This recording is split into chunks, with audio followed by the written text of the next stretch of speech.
কখনো কি ভেবে দেখেছেন পৃথিবীর অন্য সব প্রাণীর জবান থাকলেও মাছের জবান নেই কেন? অর্থাৎ মাছেরা কথা বলতে পারে না কেন? তাছাড়া মাছ পানিতেই কেন বসবাস করে? হযরত আলী রাদিয়াল্লাহু তাআলা আনহুকে এক ব্যক্তি এই একই প্রশ্ন করেছিলেন, যার উত্তর ছিল বিস্ময় জাগানোর মতো। হযরত আলী রাদিয়াল্লাহু তাআলা আনহু ওই ব্যক্তিকে বলেন, জেনে রাখো আল্লাহ তাআলা মাছের মুখেও জবান দিয়েছেন। তারা কথা বলতে পারত এবং জমিনে চলাচল করতেও পারত, কিন্তু আফসোস এই মাছ নিজের উপর জুলুম করেছে, যার ফলে আল্লাহ তাআলা তার থেকে কথা বলার ক্ষমতা কেড়ে নিয়েছেন এবং তারপরে জমিনে চলাচল করার ক্ষমতাও কেড়ে নিয়েছেন।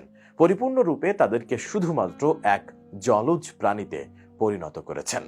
কৌতূহলী হয়ে সে আগন্তুক ব্যক্তি জিজ্ঞেস করলেন, হে আলী, মাছেরা নিজেদের উপর কি জুলুম করেছে?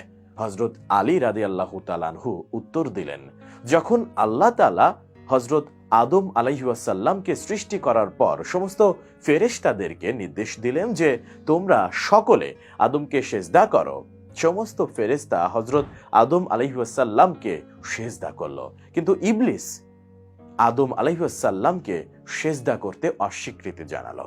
ইবলিস আল্লাহ তাআলার হুকুম অমান্য করে বলতে লাগলো, আপনি আমাকে আগুন থেকে তৈরি করেছেন আর আদমকে সামান্য মাটি থেকে, যার ফলে আল্লাহ তাআলা ইবলিস শয়তানকে জান্নাত থেকে বের করে দিলেন।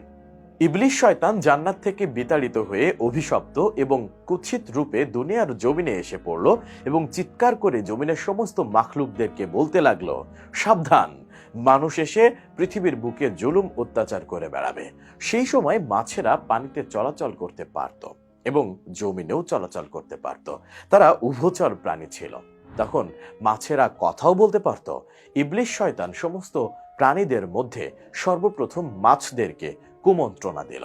ইবলিস শয়তান মাছদেরকে বলল, মানুষ যখন পৃথিবীর বুকে আসবে তখন তারা নিজেদের ক্ষুধা মেটানোর জন্য তোমাদেরকে জীবন্ত অবস্থায় চাকুর সাহায্যে কেটে টুকরো টুকরো করে খাবে।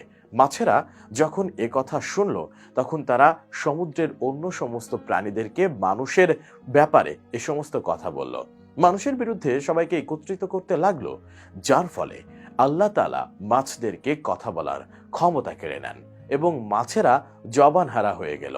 পাশাপাশি আল্লাহ তাআলা মাছেদের ব্যাপারে এ বিধান জারি করেন যে কোনো মানুষ মাছেদেরকে জবাই করতে হবে না, তাদেরকে জীবিত অবস্থায় কিংবা মৃত উভয় অবস্থায় কাটা যাবে। অন্য সকল প্রাণীকে আল্লাহর নাম নিয়ে জবাই করার যে বিধান প্রযোজ্য সেটা মাছেদের ক্ষেত্রে প্রযোজ্য হবে না। মাছেদের উদ্দেশ্যে বলা হলো, তোমাদেরকে যখন পানি থেকে ওঠানো হবে তোমরা নিজেরাই ছটফট করতে করতে মারা যাবে। এর ফলে যখনই মাছকে পানি থেকে বের করা হয় মাছেরা ছটফট করতে থাকে এবং মাছের দেহের সমস্ত রক্ত এসে তার গলার মধ্যে থাকা একটি বিশেষ গ্রন্থিতে জমা হয়ে যায় এবং মাছের শরীরের মাংস রক্ত থেকে পবিত্র হয়ে যায়। এর জন্য মাছ কোনো প্রকার নিয়ম কানুন পালন করে জবাই না করলেও এটা প্রত্যেক আদম সন্তানের জন্য মৃত এবং জীবিত উভয় অবস্থায় হালাল। সুবহানাল্লাহ।